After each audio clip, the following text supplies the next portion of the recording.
দেখো গরমের সময় কিন্তু সেই ঠান্ডা সবজি ঝিঙে আলু আর এই মাছ ভাজা মাছ দিয়ে রাঁধতে যাবো।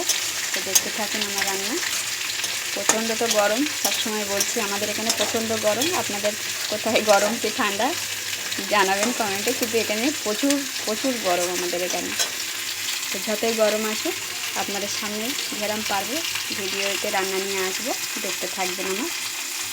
তো ঝিঙে মানে একটু জল ওঠে, তো এর মধ্যে আমি কিন্তু বেশি মশলাপাতি বলতে শুধু জিরে বাটা, একটু আদা বাটা আর পাঁচফোড়নটা তো আমি খাই না, আপনারা জানেন, ওই জন্য পাঁচফোড়নটা এর সঙ্গে অ্যাড করি না, আমাদের লোক খায় না, তো এই কারণে আমি পাঁচফোড়নটা অ্যাড করি না এতে।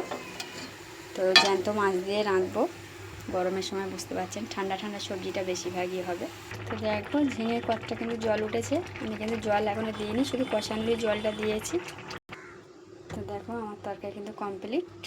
প্রচণ্ড গরম পড়ছে আজকেরও, তাই দেখছেন পুরো ঘেমে যাচ্ছে, দেখুন পুরো ঘেমে গেছি। তো আমি কিন্তু এতে একটু সর্ষে অ্যাড করে দিই, সর্ষেটা আমি সবসময় ছেঁকেই দিই, ছিঁড়েটা ফেলে দিই আমি। তো কেমন হলো জানাবেন, একটু লাইক শেয়ার করে দেবেন।